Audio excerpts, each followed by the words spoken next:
Hello, co-working community builders. This is the Co-working Values podcast. So today in the studio is Sonya and Julie. I met them just before lockdown in COVID in Nashville, where we were doing the StoryBrand guide training together. And then since then, Unreasonable Hospitality has become the book du jour of the co-working industry. And it's a really important book.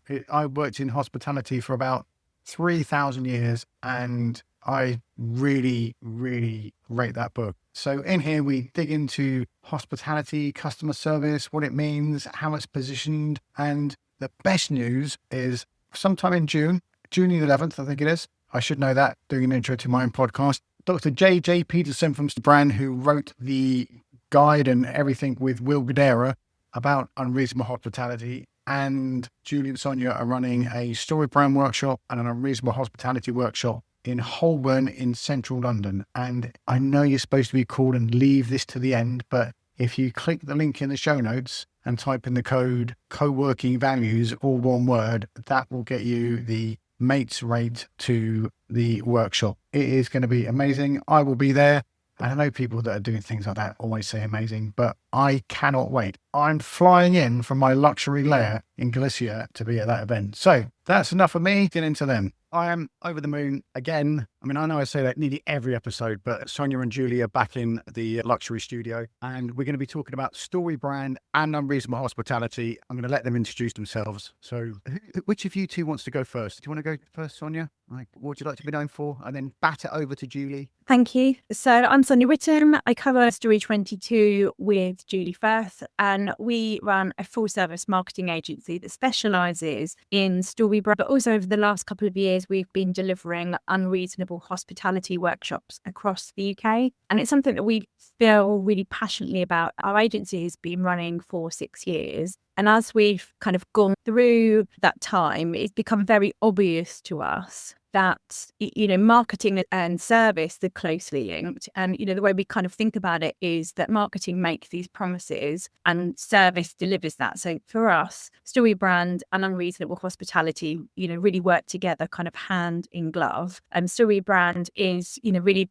about thinking about how you communicate that you care to your customers. And the Unreasonable Hospitality side of things is how you prove it. And we are going to be running a workshop in London in June that kind of covers this. Julie, do you want to take over and to say a bit more? Yeah, sure. So I'm Julie's business partner, and in the last couple of years, I think as sort of AI has come in, we are leaning more and more into delivering training and workshops for clients that are trying to stand out, I suppose. And one of the things we love about Unreasonable Hospitality is it really does give people a very clear competitive advantage when it's delivered in the right way. And just to kind of reiterate what Sonya was saying about how StoryBrand and Unreasonable Hospitality fit really well together. So obviously StoryBrand helps you understand who you are, and then Unreasonable Hospitality helps you then deliver what you stand for and how you want to project that onto your clients so that your customers, your members, so that they have the best possible experience. So that's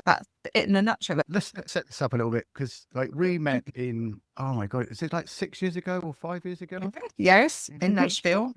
Doing story guide training, and we just followed each other ever since. And I when Unreasonable Hospitality came out, I loved that book. I think everyone should read. I just think everyone should read it. I haven't got a why they should read it, but Unreasonable Hospitality and Kitchen Confidential by Anthony Bourdain. And I always like to tell I grew up in 5-star hotels and served Roger Moore, but actually I spent most of my careers in middle of the road casual dining restaurants serving mediocre fajitas and cheeseburgers to people drinking too much tequila. But there was always this human interaction, and I think those two books are as someone who worked in catering, we used to call it, they're really enjoyable to read. You feel like that is something I wish I'd read in the last century when I worked in catering. And there's this matching of, like you said just now, Julie, of the story and the delivery, and that's what I want to kind of unpick for people here. And that Unreasonable Hospitality book is all over the co-working industry, and I feel that someone who owns a co-working space goes, I've read this book, let's do this, and there's a massive disconnect, which I hope you have the answer to the disconnect, because I don't know where I'm going now. But what do you think happens? I think one of the challenges there is if you think about, if you're familiar with Unreasonable Hospitality, you'll know that some of the work that Will Guidara did was to really, he worked with his team. He knew he couldn't get them on his own. He had to bring the team on board with that. And part of the process was to empower them to be able to react in the moment, to create these incredible experiences. Now, the challenge with that is, unless you have this kind of golden thread running through everything that you do about what you stand for, who you are as a business, what you want to be known for, without really drilling down into that first, people are at risk of going into a million different directions.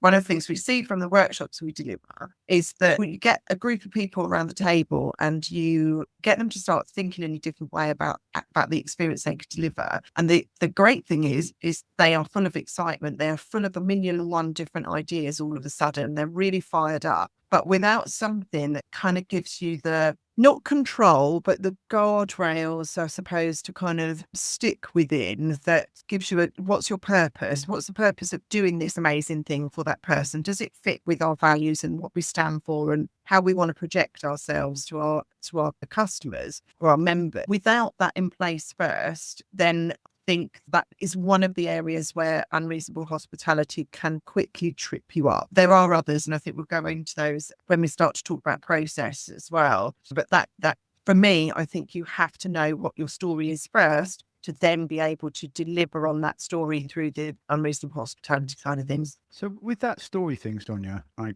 mean, ideally everyone would sit down and do a StoryBrand, whatever it is, brand script. But like, is working out who you are, is that like a little bit at a time over a year, or is that writing it on a napkin in a cafe? Like, how does, because I hear and I say things like that too. You really need to find out what you're about, but what is that in reality? How do you do that? Especially if you're like a one or two person business in Rochester running a co-working space. Like, what is the process and time to get that done? Yeah, and actually, it's a really interesting question that you say, because it's something that we work with our customers quite a lot on. And, one of the... I thought you were going to say that's something we struggle with ourselves. Well, actually, I do think it's difficult to do it for yourselves. I think that you go back to, Donald Miller saying, that you're so close to it, you can't see the wood for the trees. It's definitely is far more difficult to do it for yourself because you get that curse of knowledge. You know everything, so it's difficult for you to be able to work that out. And I think that's one of the reasons why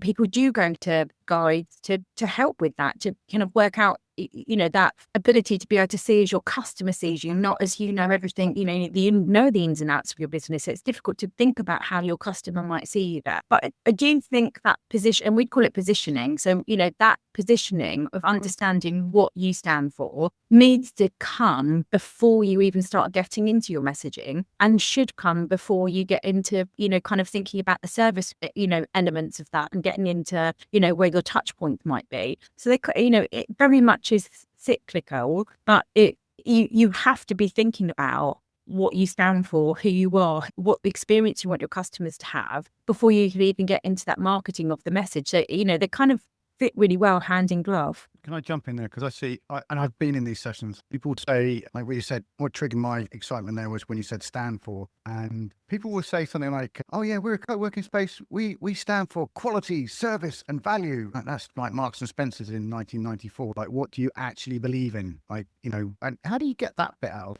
If you can't go to a workshop, like how do you find that bit? Because I think we've all done it. We've all like looked at everyone else's website and copied the best bits. And I think that works less than it ever has nowadays. But how do you work out who you are? It's a big question, isn't it? Sorry. Julie, do you want to pick that up? Yeah, I think actually this comes back to who your customers are first and foremost. So when we were chatting before earlier, Bernie, we were talking about the different personalities that different co-working spaces might have and the different people they're trying to attract. And you could have one that is trying to be a home from home, and they want this to feel cozy and that people feel looked after, and that could have a very different personality to one that was very tech focused, where people needed efficiency. And once you understand who your customers are and what they value, then that's how you understand how to prioritize your values. So you could have a set of values internally, personally, if you're the founder, and then it's how you refine those values to be understood by your customers and be relatable to your ideal customer profile, I suppose. So there's no point in having, say efficiency was one of your values. If efficiency wasn't something that chimed with your people that liked that home from home co-working space, then there's a disconnect there. You're not aligning yourself with your customers. So I think it always goes back to the customers. What is it your customers need? And one of the co-working spaces we worked with, they recognise that actually who their target audience was businesses that weren't quite big enough to have their own premises, or perhaps it wasn't cost efficient for them to have their own premises, but they were pitching to customers themselves that they needed to appear sometimes perhaps larger than they actually were, but definitely impressive and be able to kind of sit comfortably in that market space. Now, they wouldn't be the right customers for the home from home co-working space. So you can see suddenly how the values then need to kind of shift and adapt according to who the customers are and what they're looking for. Does that make sense? How can I say no at that point? But it does make sense for your quid. As you were talking, because I've read that book like 50,000 times now, and the way he, instead of going into, does he say something about non-negotiables in the book? It's like operating like with intentionality and knowing what you're trying to do. And the thing is nearly coming into my head as I'm thinking. And then he goes, what are your non-negotiables? And it's about somewhere along where he's just taken over 11 Madison Park. And he's saying, this is what we stand for. And it's in the book, it's when he's talking about the speech he gives to the team. And he doesn't give the speech to the team like he wants to first off, but then months later he gives the speech to the team, but he's like worked out with the team what the non-negotiables are. That was like a book review, sorry. I like the way he said that is what I'm trying to say. Sonia, what do you think? What do I think to want? What about the non-negotiable? Yes, let's go with that because actually, I think, that is right. And actually one of the things that, we kind of talked about before we came on here, which I think is linked to what you said there, is about your culture internally. Your team has to want to deliver those things for your customers. The non-negotiable that you agree with your, with your team, they have to be brought onto that. And, very often, when we go to places that we have a poor customer service, we have a poor customer service at every touch point. It's because the team culture internally are not brought in to delivering that great service. And, on the flip side of that, we went to Barcelona recently and we had some food at a place called Honest Greens, and you could tell the team culture, the non-negotiables were that customers had to feel valued in there. And we had sort of 4 or 5 different touch points. As we walked in, they gave us our menu, as we ordered the food, when they brought the food over to us, when they came over to check the food, every single touch point was exceptional. And it's because they were brought into where we value our customers here. We want them to have a good experience. And, we'd never been to this restaurant before. It's kind of a fast food, healthy place. But you go and stand at the till and order. And the lady, the maitre at the front, if you like, kind of, walked us up to the counter to explain how to order the type of different food that we could have, what was best to have. And it was that, she took time, to really go through that with us. And when you talk about those kind of nonsense, they do start with the culture internally at the team. There's a taco place here in Vigo, which is 20 minutes walk from our house, and there are more taco places nearer, and which are nice too. But when you go in there, there's like 3 people working in there, and they cook all the food nearly in front of you, and it is the real deal. And it's like real Mexican food, not like Taco Bell kind of stuff. And it's further to walk. It's mayhem in there. The food is amazing. The 3 people running it know what everybody's doing. It's very small, and I just love it. There's something about, it's not like where I'm going with this is, it's not like they design the experience. I don't think they sit down and have a crew meeting. Yeah, let's go, rah, rah, rah. Yeah, today we're focused on ultimate guest service. They're just really, really love what they do. And they just manage to drop in, as you leave, they kind of throw you a little Mexican sweet. And I don't know what to say. They just love it. They love it, so you love it. Yeah. They might have non-negotiables that are almost unspoken, that is just a given, that this is who we are. This is maybe that is around the food, around the energy that's in there, that just brings that to life. But I think going back to those values and what your story is and what your non-negotiables are, that goes back to hiring the people that you're hiring as well. It's not about hiring someone that can be well organised and manage the bookings. It's how do they fit in to that culture. Sonya was saying that you have to have that all aligned for that, to get that buy-in, for people to really understand that you're on a journey together. This isn't just about coming into work every day. It's so much more than that. And that's what we see in the workshops. Is we're so lucky to have worked with groups of people that clearly get the non-negotiables. That's not even really discussed. It's kind of it's hinted at the beginning. Yes, that's what we do. Of course, we're always trying to deliver the very best. How do we take it one step further? And that's where it really then starts to get super exciting. So with both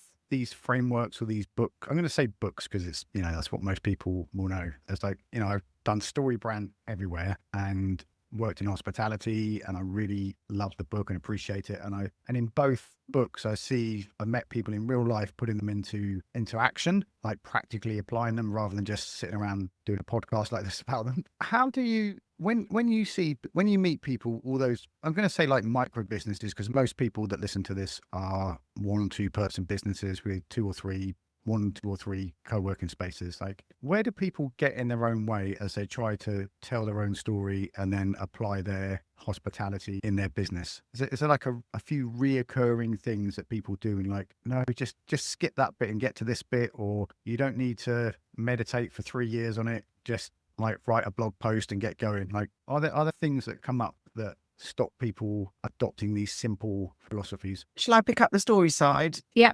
So I think one of the biggest pitfalls is in trying to work out what your story is and how to implement that is not thinking about who your customer is first, and thinking about this as a marketing tool rather than a mindset shift in everything that you do.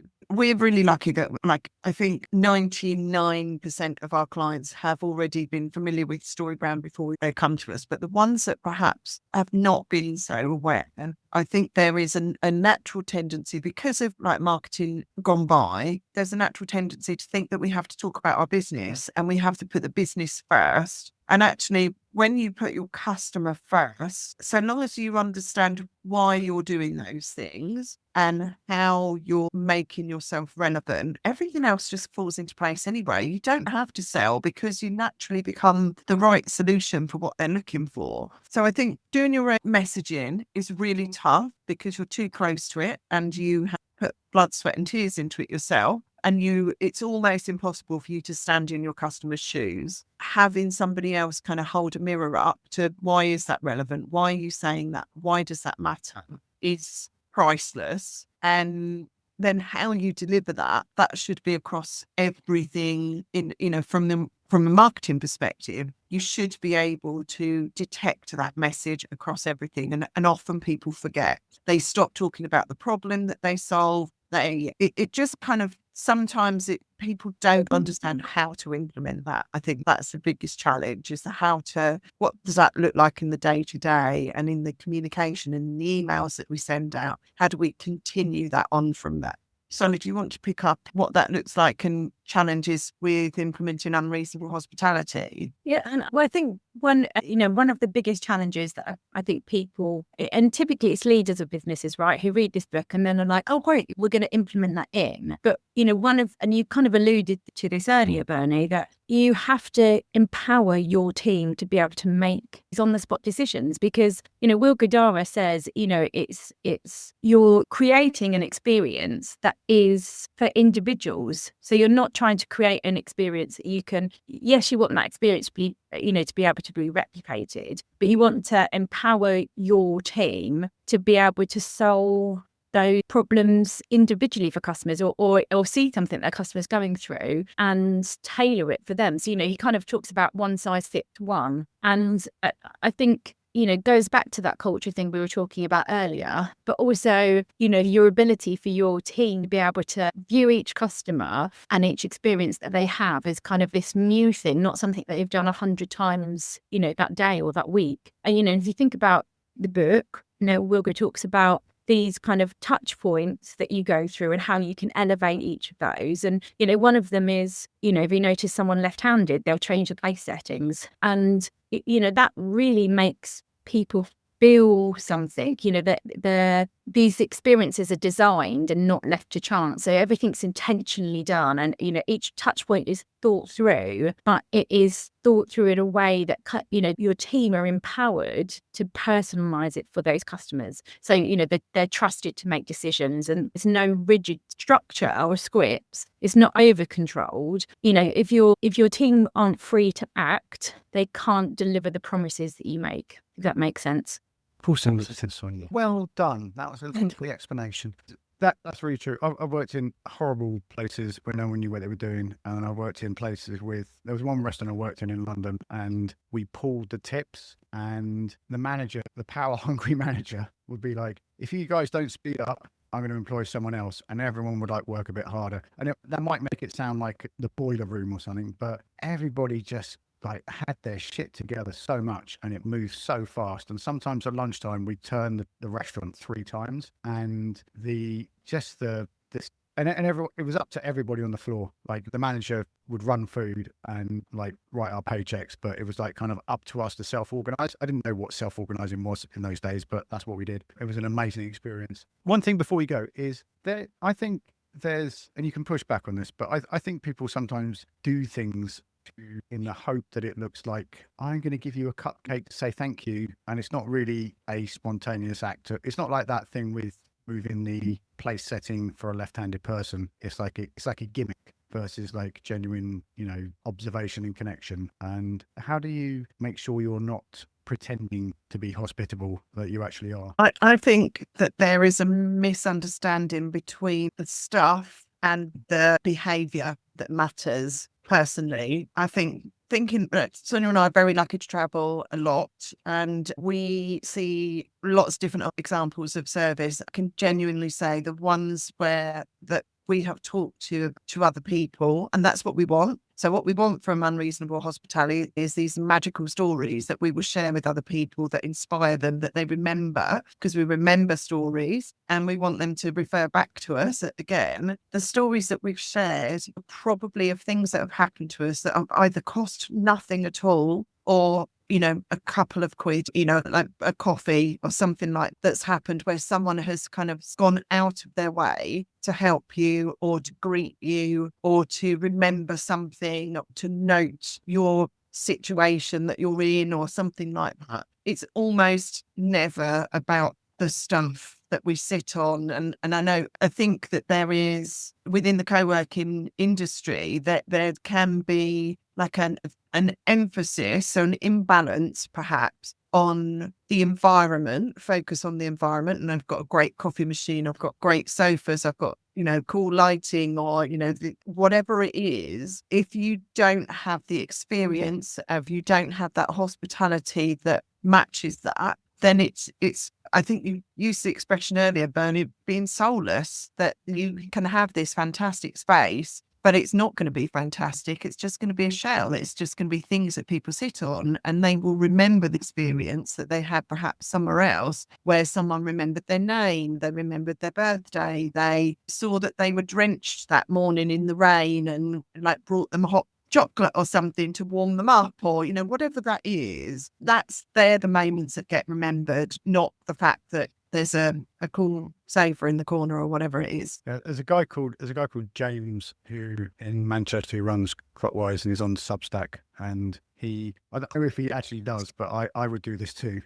I know you're not supposed to make people do things, but he makes all his staff watch Bear and reads Anthony Bourdain and practice Unreasonable Hospitality. And I feel if I went in there, which is just a co-working space, it would all the real deal would be happening. Whereas if I go somewhere else, there'd be the same things happening, but it would be probably ticking off on a clipboard somewhere to remember they have to do them. Is there anything you want to add before we head for the hills, Sonya? Thanks, Bernie. Yeah, I do actually. We're running a 2-day event in central London, just outside of Holborn, on the 10th and 11th of June. And we've got our friend Dr. Jojo Peterson coming over to run the 2-day workshop with us. Day 1 is around StoryBrand. So we're going to be working on brand scripts for the attendees, and they're going to leave with a brand script at the end of day 1. And then day 2, we've got an Unreasonable Hospitality day. And, you know, Bernie, you've been along to one of those training sessions we delivered at Urban MBA last year. And it was a taster session there. We've got a 4-day session. So we're working through each of those touch points, looking for some audacious ideas for people to be able to put into their business, as well as kind of focusing on the low-hanging fruit and ways that they can elevate each of those experiences. And both workshops are brilliant for us to deliver. The Unreasonable Hospitality Day is really exciting. As far as I know, this is the first one to be delivered in the UK, and certainly the first one with JJ, who wrote the training course with Will Guidara. And we're really super excited about delivering this. It's a fantastic 2-day experience. And I think that co-working spaces are going to be able to get a lot out of both days, or one of the days. You know, they could come to the StoryBrand day, or they could come to the Unreasonable Hospitality day. Are there going to be snacks? Julie, are there going to be snacks? Definitely. It's about unreasonable hospitality, isn't it? Yeah, there's snacks, there's teas, there's coffees, there's even a hot lunch. And I think actually one thing... A hot lunch could be a whole variety of, like, is that a Greg's sausage roll or a... Oh, no. Come and see. Hot lunch. Hot lunch in the De Vere restaurant on site. One of the most valuable things about doing these workshops is you get to sit around the table with half a dozen other people in your small group and bounce ideas off of them. And that's the beauty of being in the room, networking with other people, coming out with, what do you think to this? Do you think this will work? And you've got your own little kind of focus group ready-made there. And that's where you see the kind of magic happen. That by the end of day 1, you leave with a really clear message about what you're doing for your business. And by the end of day 2, you know how to put that message into action through what you're delivering through your customer experience. So can't wait to welcome you. If I run a business, who are the best people from my business to send to this event? Is it the finance controller, or is it I've run out of words, but like who's Well, it's a good question. I think anyone that has customer touch is the answer. And that's, can't all down tools and shut up shop for the day. But I think it really does help to have a variety of different people. We've worked with one business before where they had a barista, they had the founder, they had the ops manager, they had their HR manager, and a couple of other people in there as well. So it was quite a big co-working business with multiple sites. So they had that at their disposal. But I think the more of a mix of different perspectives you have in there, the more valuable it is. And actually, I was going to say, Ben, you've mentioned, the financial controller, and I'm thinking that was a little bit tongue in cheek, but genuinely, we've delivered this workshop to a team of people where, someone from finance and someone from compliance was there. And actually, it was so fascinating because the experience that they had, was a very different experience to the people who were on the front end of things. But actually, when we went through the kind of customer journey mapping and looking at all the touch points for the customers, the finance side of things tended to be very, kind of a negative experience for the customer. And so actually, in some ways, having someone from your finance department, is absolutely a good place to start, because you can elevate those negative touch points really well by including those people from the team. So, I think definitely front of house people, definitely management, but actually there is value in having, as Julie said, anybody who has a touch point with the customer could add value to the experience that you have in your business. I agree. And there's other times where I've been to events or workshops and I've come back, there's like me and one other person, and we've had to like sell the whole idea of the workshop to 50 people who don't really know what we're talking about. They just know we were not in the building for the day. So the more people in there, the better. Okay, where we can put a link in the show notes to all of that. Where can we find you folks online? You can find us on our website at www.story22co.uk. So folks, there's a link in the show notes to the workshop, and we'll also put that in the London Co-working Assembly newsletter and the Co-working Values podcast newsletter, and we'll keep updating the details there. And wherever you are in the world, folks, be careful out there. It is a jungle. Thanks for your time and attention today. Say goodbye. Goodbye. And we're back in the room. So as ever, go to the show notes and there's links to everything we spoke about in this podcast and even more. So there's a link to the workshop with Sonya, Julie and Dr. JJ Peterson, which is in June in London. And if you put in the code coworking values, you'll get a mates rate for attending that workshop. Honestly, StoryBrand is one of the best in-person workshops I've ever done in my life. And also, a lot of you reading this will know how important that Unreasonable Hospitality book is to any business, but especially people trying to figure out how to make their co-working space more hospitable. So also, I'm reading through my list here and I've really lost my thread. There is European Co-working Day, which is on May the 6th, and it's an annual event this year, 2026. It's May the 6th, and that's the opportunity for you to invite people from your neighborhood into the building. There's a link in the show notes to a post that says the 6 things you can do, which are really, really easy. People always overthink it, but as an industry, we need to articulate the value of our co-working spaces or our neighborhood spaces or our work clubs, whatever you want to call them, to our neighborhood. It's a really, really important part of the role we play in a neighborhood. And we'll be talking about that at the Flexer conference, the 12th of May, which is in London, when there's a panel which will explore that very same thing with podcast guests from here. Last of all, there is the LinkedIn co-working group, and a lot of stuff we talk about in here. The link to the event I just spoke about is in there. And also people are always posting threads and other people post their podcasts in there. And it's a great place to connect. So the more people that take part in that, as you know, community builders, the more people that take part in a community, the more valuable it is. I'm going to leave you there. Wherever you are in the world, be careful out there. It is a jungle.